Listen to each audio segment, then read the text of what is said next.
President and First Lady, Second Gentleman, Cabinet officials, and White House staff will host meetings and activities this month centered around the 2022 Black History Month theme, Black Health and Wellness. This includes a focus on physical wellness, mental health, environmental justice, economic growth, and spiritual wellness.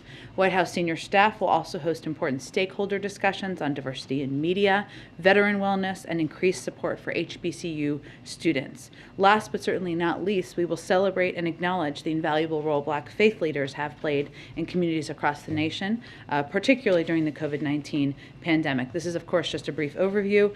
Stay tuned for more announcements.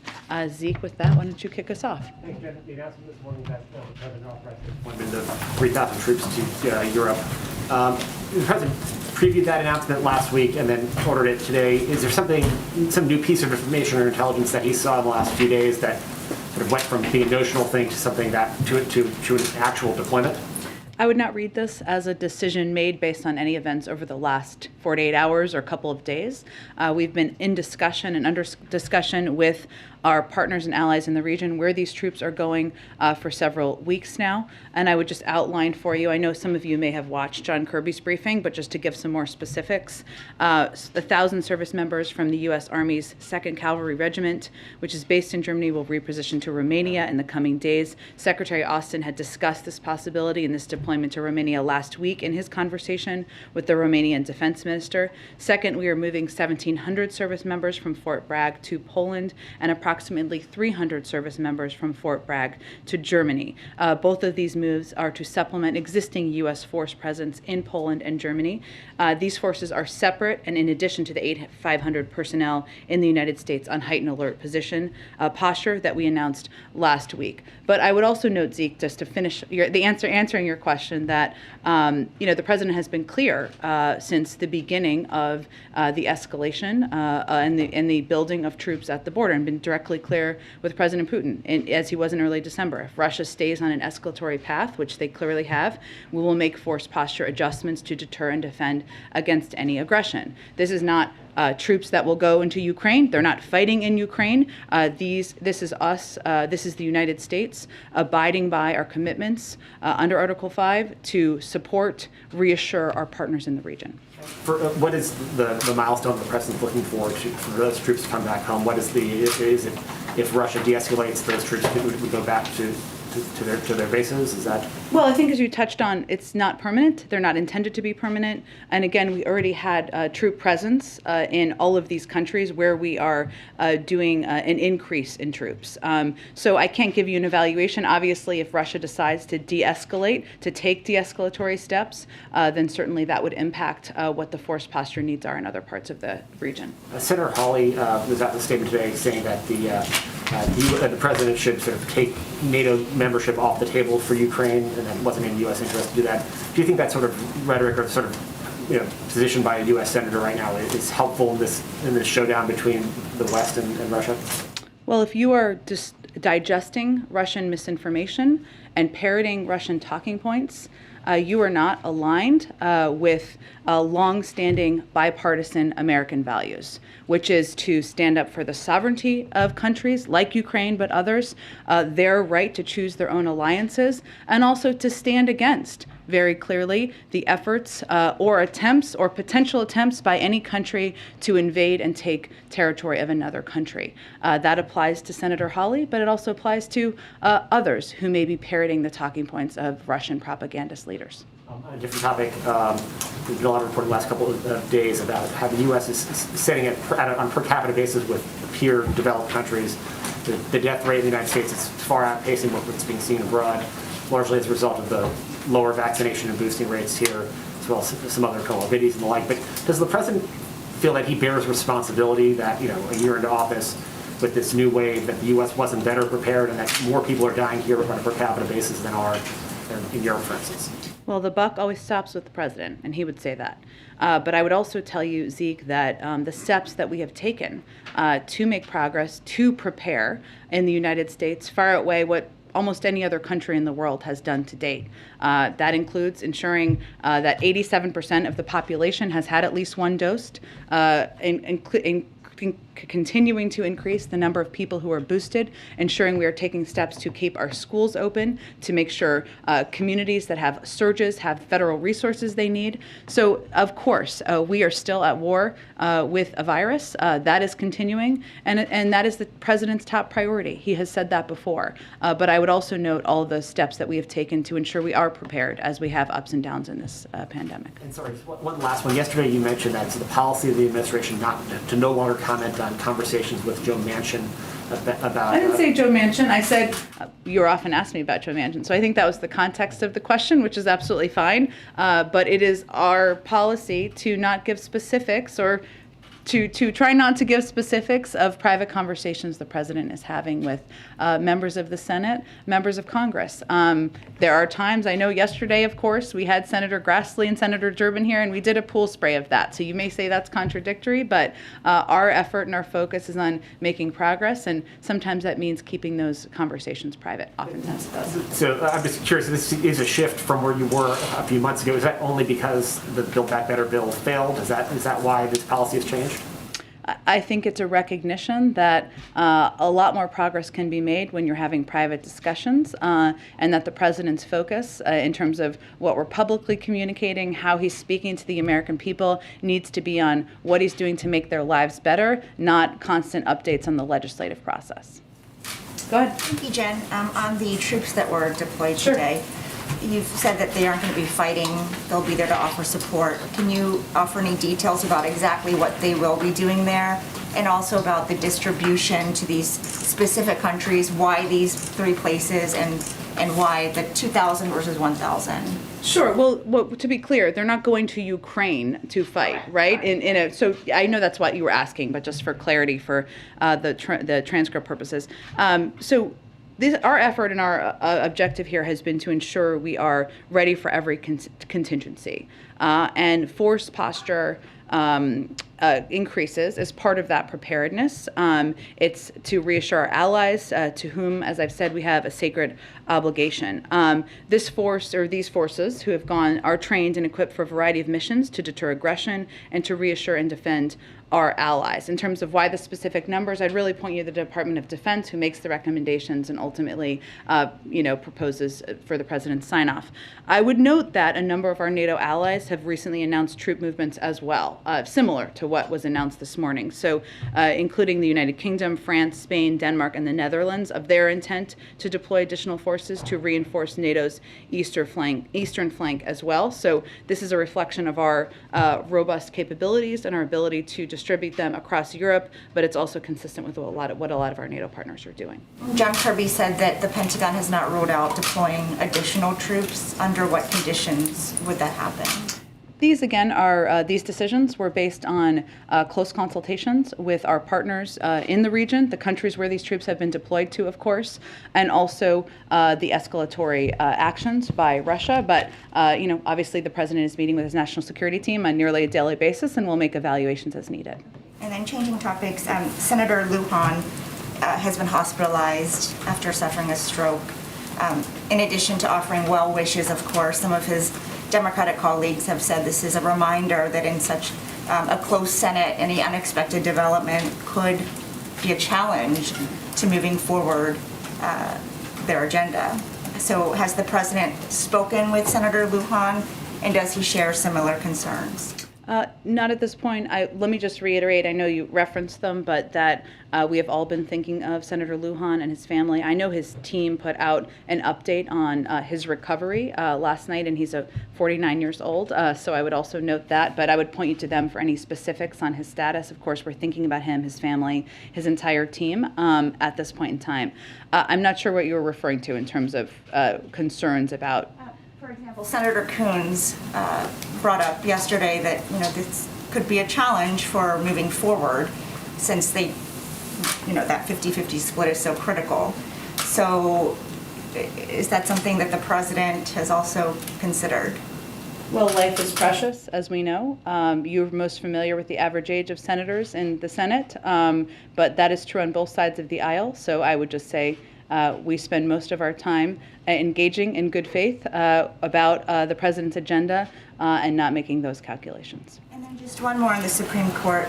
Given the president's commitment to diversify it, will he make similar pledges? Should he have another opportunity to nominate someone? For example, there's never been an Asian American justice or an LGBTQ justice.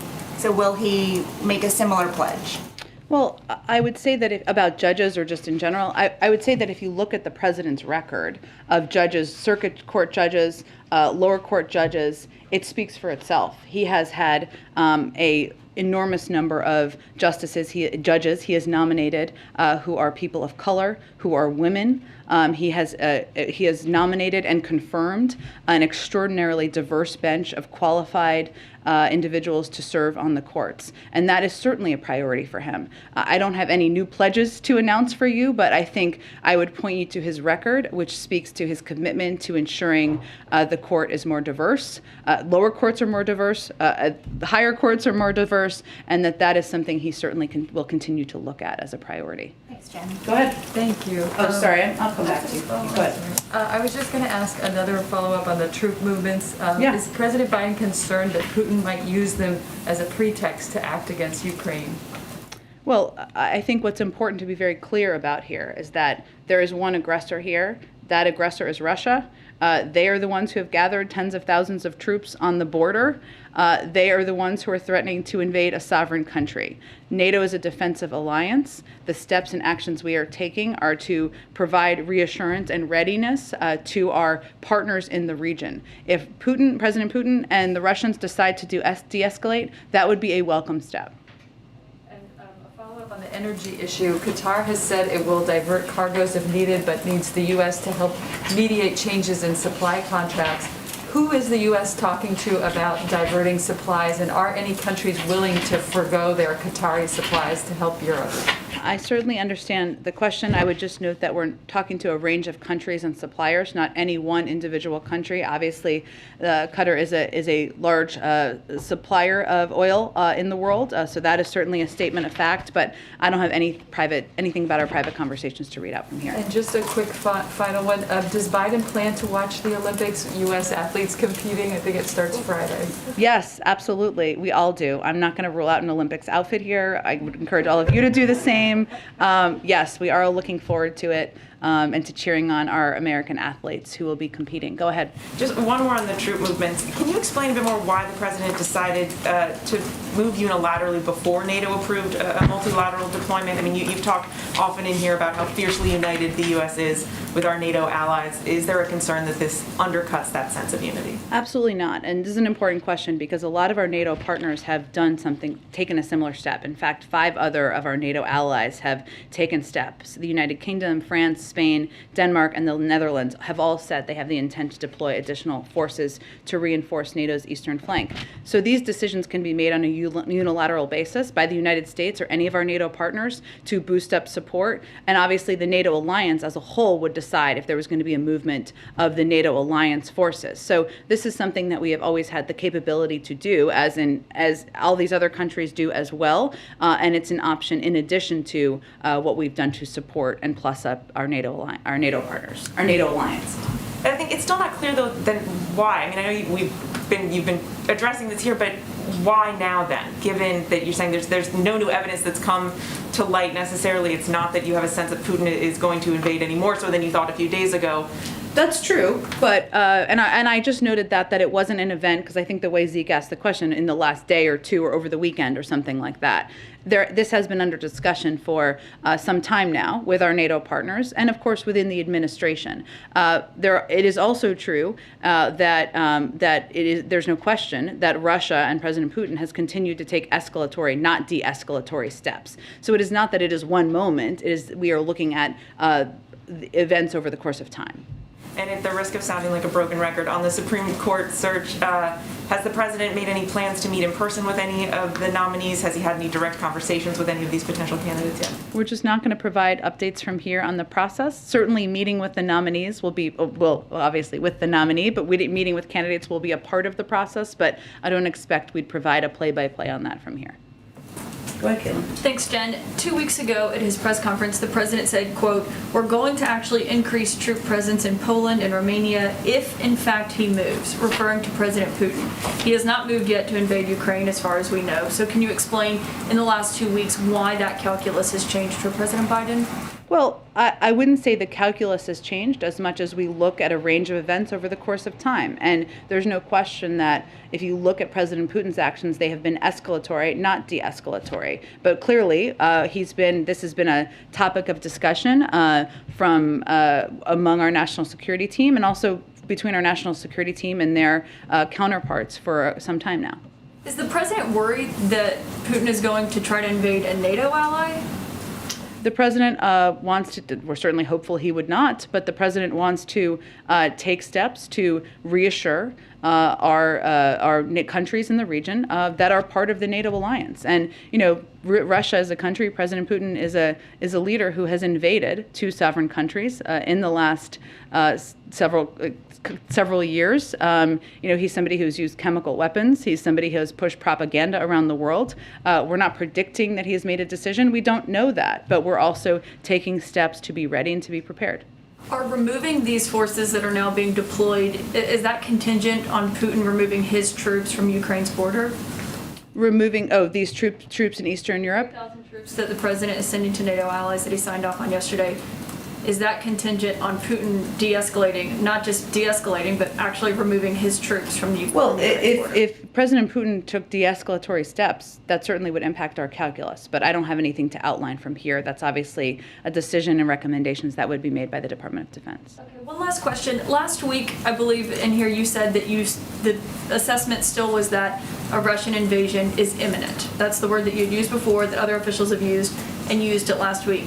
But yesterday, the ambassador to the United Nations, Linda Thomas-Greenfield, said she would not use the word imminent. She said she does not think a Russian invasion of Ukraine is imminent. So I guess we just need some clarification on where that assessment stands right now. I used that once. I think others have used that once, and then we stopped using it because I think it sent a message that we weren't intending to send, which was that we knew that President Putin had made a decision. I would say the vast majority of times I've talked about it, we said he could invade at any time. That's true. We still don't know that he's made a decision. Okay, so you're not using that word. I think I used it once last week. But the decision now is that you're not describing it as imminent anymore. I haven't in over a week. Okay. Yeah. Go ahead, Jen. Thanks. Just another question first on President Putin and sort of the message coming from Russia. He yesterday expressed hope for diplomacy, and after the U.S. announcement on troops today, the Russian deputy foreign minister called the move unjustified and destructive. So what is your response to sort of their rhetoric of, calling for diplomacy here, given what their posture is on the border of Ukraine? I would say be very open-eyed about Russian propaganda and what they're putting out there. We know what is happening on the border. Everybody can open their eyes and see. They have gathered more than 100,000 troops at the border. They have also built up troops in Belarus at another border. That has not changed. We have not seen de-escalatory actions. At the same time, we don't know that President Putin has made a decision to act. And that means that we are going to, of course, continue to leave the door open to diplomacy. We're going to continue to discuss and engage where we can find common ground with Russian leaders. That doesn't mean that we are going to bow to what their demands are on issues like NATO and the right of any sovereign country to be able to choose which alliances they pursue. We've been clear on that from the beginning. But, diplomacy means you agree on some things, you disagree on others, you try to figure out where you have common ground, and that's the process that we're still undergoing. On another subject, the House is working through the China bill right now, and there were some amendments that were released last night. There's an effort by some House members to attach guardrails to CHIPS funding, which would mean they wouldn't be able to get U.S. taxpayer dollars while also investing in China. Does the administration have a view on that? I'm not going to get into any specifics about the negotiations that are ongoing. Certainly the president is eager to sign the competition bill into law. I would also note that Mr. McCarthy made clear he was going to whip against this bill. And let's just think about how ludicrous that is. He is a leader in the Republican House. This is a bill that would help address supply chain issues. It would help make us more competitive with China. It would provide more than $50 billion in funding to ensure there's chips manufacturing here in the United States, which would help, by the way, reduce and prevent inflation over time in an industry where 1/3 of inflationary pressure is coming from, which is the car industry. So there are important discussions happening right now, but the whipping against this legislation that warranted a great deal of bipartisan support in the Senate, is certainly a question that hopefully House Republicans will have to answer for. And then just another China question on a little bit of a different subject, which is the COVID tests that are being sent out by the federal government. The Chinese company Andon Health owns iHealth, which is one of the providers. They signed a $1.3 billion contract with the Pentagon last month for these tests. Is the administration concerned about sort of both the sort of optics and messaging of sending something to Americans' homes that says made in China on it, at the same time that you're, doing this thing that you consider to be a positive good for Americans, and just kind of the overall, philosophy of giving federal contracts to China? Well, I would say our objective and continues to be to increase U.S. manufacturing capacity of tests. We also needed to meet a need that we had in this country for more tests and a shortage of tests, and the understandable demand from people across this country to get tests and make them free and accessible, which required us purchasing some of those tests from China in order to meet that demand. But that doesn't change our commitment to increasing our U.S. manufacturing to ensure that we will be able to meet that demand with products made here in the United States over the course of time. Go ahead. Thanks, Jen. Yesterday, the national debt passed $30 trillion for the first time. Does the administration see that as a problem, or do you share the view of some economists that debt doesn't matter? Well, the president believes we need to have a sustainable and responsible fiscal policy, which is why he put forward ways to pay for his major proposals. He's committed to a sustainable and responsible policy in ensuring that our long-term investments are fully paid for, like Build Back Better. I'd also note that this stands in significant contrast from the previous administration and Republicans in Congress, which passed a $1.5 trillion tax cut for wealthy taxpayers in 2017 and didn't pay for it. As we look to the debt, which obviously the president wants to be lower, it's important to note that more than 95% of the national debt was incurred before he took office. The national debt increased by $7.8 trillion during former President Trump's presidency, which accounts for about 30% of its total. So we are working to be fiscally responsible, and that certainly is a priority to the president. Okay, one more on Afghanistan. There's a new report up from the UN that says that more than 100 former members of the Afghan government and other Afghan allies of the U.S. have been killed since the Taliban returned to power. There are additional reports that thousands of Afghan allies of the U.S. are still in Afghanistan. They're hiding out. They can't get to the U.S. because of issues with a special immigrant visa. Does the administration consider it a priority to get these people out of Afghanistan? And if so, why are they still there 6 months after we withdrew? We absolutely do, and we have also helped thousands of our Afghan partners leave Afghanistan since our full withdrawal at the end of August. As has been reported, there was a delay or there was a gap where there were not flights. Those have resumed, which is a good sign, which will hopefully enable us to continue to get more people out. Obviously, the president also met with the Qatari leader earlier this week. They have been an important partner here, as we don't have the diplomatic presence, as you well know, that we had prior.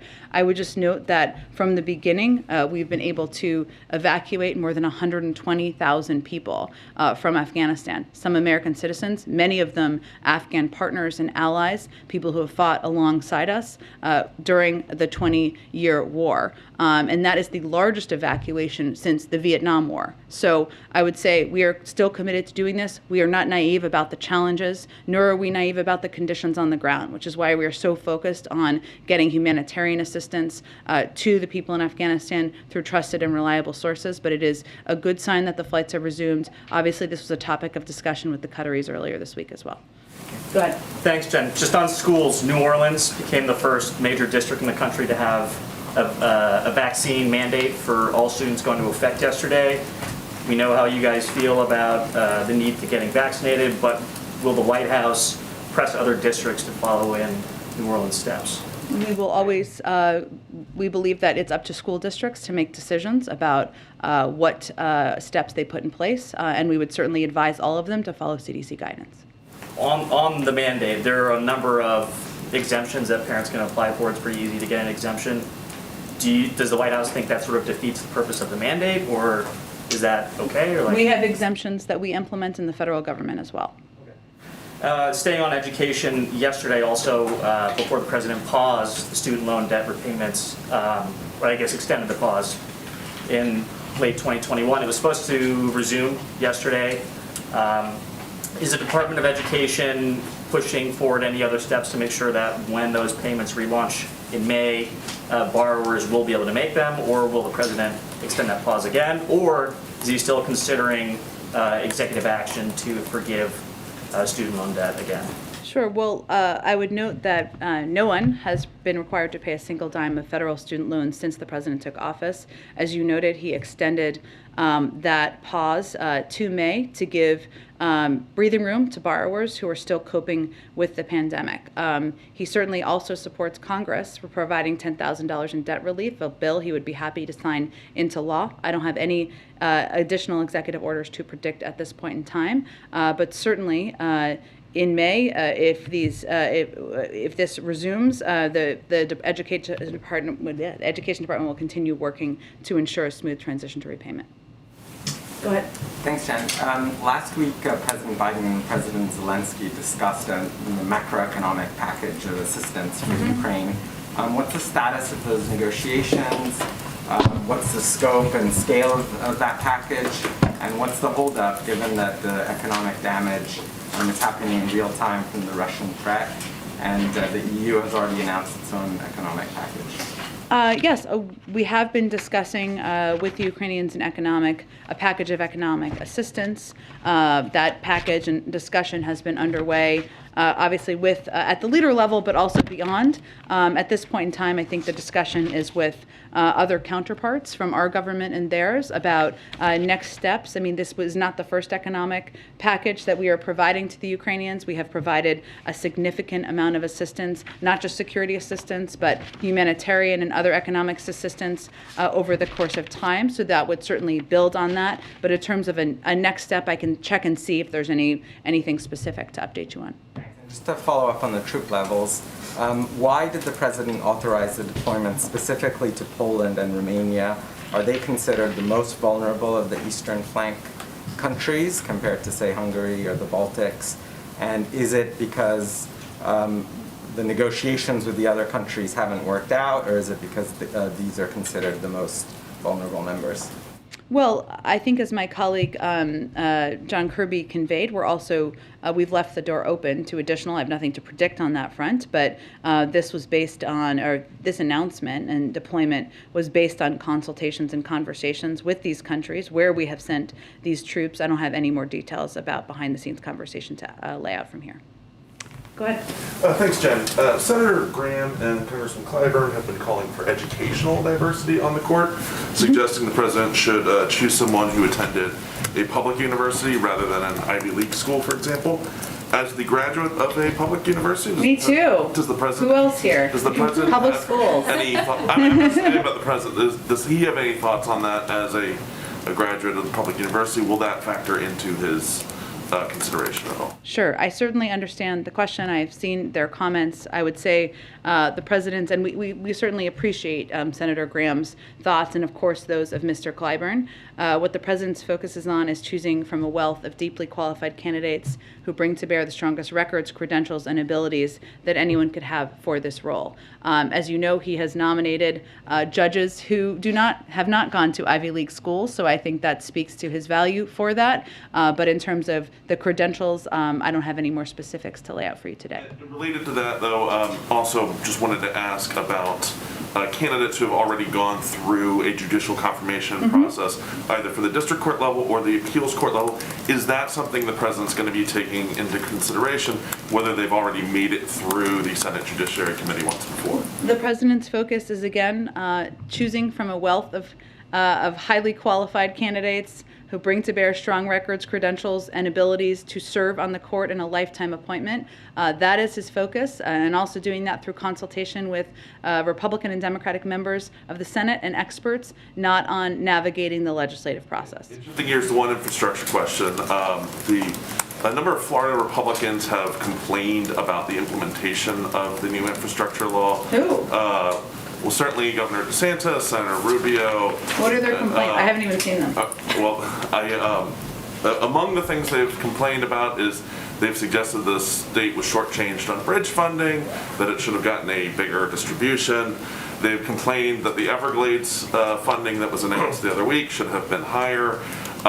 Coming from Senators Rubio, Scott, and members of the House delegation who voted against the bill, does the White House have any response to lawmakers who opposed the bill in the first place, complaining that their share of the bill isn't higher? It's pretty rich, isn't it? I would say first, I think the Everglades funding, I don't have it in front of me, but I believe it's in the billions, if I'm correct. You may have the exact number. Okay. There is also an enormous, I mentioned this a little bit yesterday, about 90% of the competitive funding that's available will go to localities, territories, others who can apply for it, and that's why we put out this big book just a few days ago, so people know the criteria where they can apply for that funding. I think Mitch Lander, when he was here, quoted, I think, a Nancy Pelosi quote, so I'm just going to quote it. I don't know, now I can't even remember it, but point is, even if you vote against it, you still want the money. We've seen that over the course of time. That speaks to how political a lot of these votes were, given this is funding that will help rebuild a lot of these communities, and the president will certainly be making clear who was with him and who wasn't with him. Go ahead. Right. Last week, the Vice President appealed to governors to help with the defense of voting rights. Does the administration feel that the effort for national voting rights legislation is dead? And if so, is it now going to focus its efforts at state level? We have to do both. So federal legislation is important for a number of reasons, including that it creates a baseline of requirements or requirement standards in states, so people can know who are fearful about how they can vote, when they can vote. If you're a mom of 3 kids, you should have a lot of options for dropping off your ballot or going to vote early, and ensuring those requirements are standard across states. It also ensures that for states that have histories of voter suppression, that they would have to seek approval from the Department of Justice to make changes. That's a good thing. So we're still fighting for those. The president has said he will fight for those until his last breath. At the same time, what I think the vice president was talking about, and she will be playing a vital role in, is working with states and localities on how we can fight against oppressive voter suppression, voter laws that are popping up in states, how we can empower and engage populations to ensure they know what their rights are. So we're going to do both, and it's important to do both. And Mitch McConnell said today, given current COVID facts and science, it is time for the state of emergency to wind down. Does the president agree with that? And is that still possible when there's that hardcore of anti-vaccination people? Well, I didn't see the full context of Mr. McConnell's comments. I will say that the president's view is that we're not going to live like this forever. We don't want to live like this forever, and our objective and our goal is on ending this pandemic as we know it today. So we don't have it. It's not something that's disrupting our daily lives. We'll do more and more to protect people and accelerate the path out of this pandemic. There is a lot of progress that's been made. 210 million people are fully vaccinated. That's nearly 75% of adults. We had less than 1% vaccinated when the president took office. About 98% of schools are open. And we understand the sentiment that I think he's expressing, even if I haven't seen the full context. We're, of course, looking at when the time comes, what it will mean to end the pandemic as we know it today. But right now, what our focus is on is ensuring we're implementing the tools that we know that work as we're still continuing to fight the virus. Go ahead and Thank you, Jen. The Pentagon says that Poland and Romania requested U.S. troops, U.S. deployment. Have you received similar requests from other Eastern flank countries, Baltic states? And what will trigger additional troops deployment to the eastern flank? And I'm going to have one more. Sure. So I'm just not going to detail those private diplomatic conversations. I would point you to the Pentagon if they want to share any more detail. I'd be surprised if they did. But certainly those conversations are continuing. They're not done. And I think my colleague John Kirby made that clear during his briefing today. And one more. Has President Biden consulted this decision with the leaders of the Republican Party? And how does he feel about their support? Because there were some voices on the American right questioning President Biden's policy towards Russia-Ukraine crisis. Well, I would say that we have had an enormous amount of we've done an enormous amount of briefing and engagement with Democratic and Republican leaders about the decision-making and how we're approaching the escalatory nature of Russia's behavior on the border. Senator McConnell made some comments in that regard last week, and this is an issue in our view that should not be partisan. What we're doing here is we're standing up for what have long been bipartisan American values, which is standing up for the sovereignty of a country, ensuring that they have the right and the ability to choose their own alliances, supporting them with a range of economic, humanitarian, and security assistance, and doing that in a way that's coordinated with our partners and allies. There are some from the Republican Party who have not voiced support for that. And again, as I said a little bit earlier in the briefing, if you are digesting Russian misinformation and parroting Russian propaganda, you may be on the wrong side of this issue. Go ahead. Hi. 2 questions. Yeah. The first, does the president know who Leonard Peltier is? Sure he does, but I have not discussed it with him. Okay. Just call me and let me know if he knows. Is he aware of the push by Democratic senators and members of Congress and native state legislators and even Pope Francis at one point to send Peltier home from prison? I have not discussed this with him specifically. I'm happy to see if there's any more follow-up. And then my second question is about the Supreme Court. Some Republican senators like Ted Cruz are criticizing Biden for saying he'll pick a black woman for the Supreme Court. He said it's quote-unquote offensive because somehow the black woman he chooses wouldn't be the most qualified for the job. But Republicans like Cruz also celebrated when Trump picked Amy Coney Barrett for the Supreme Court, with Cruz telling Barrett during her confirmation hearing, quote, "Your children have been wonderfully well behaved. I think you're an amazing role model for little girls. What advice would you give little girls?" So my question for you is, why do you think Republicans like Ted Cruz are acting so angry about Biden picking a black woman for the Supreme Court when they were very happy when Trump picked Amy Coney Barrett for the court? I read that exact quote yesterday. I'm glad lots of people are following it. I think that's really a question for Senator Cruz. But it is important to note, as you just did in your question, that there was never an objection by Senator Cruz to Donald Trump promising he'd nominate a woman in 2020. You noted what he said to the woman he nominated in the hearing and how he applauded her in the hearing. The notion, the president's view, is the notion that there has not been a black woman ever on the Supreme Court in 230 years is a problem with the process, not a lack of qualified, credentialed people to consider and nominate. That's his view, but I think that's a question best for Senator Cruz. Why do you think, what's the difference between Trump picking Amy Coney Barrett and saying he'd pick a woman in advance and Biden picking a black woman? That's exactly why I called out this issue yesterday, but I am blissfully not a spokesperson for Senator Cruz, so he can best answer that question. All right, thanks everyone. Oh, yes. Senator Schumer is currently coming here today to meet with the president about the Supreme Court pick and process. Can you confirm that? Do you have any other information on what their conversation? I believe it was under discussion to figure out how they could connect, whether it was on the phone or in person. Let me see if I can get more details on it, but it's part of the consultation process that you've seen take place over the past couple of days. Thank you, everyone.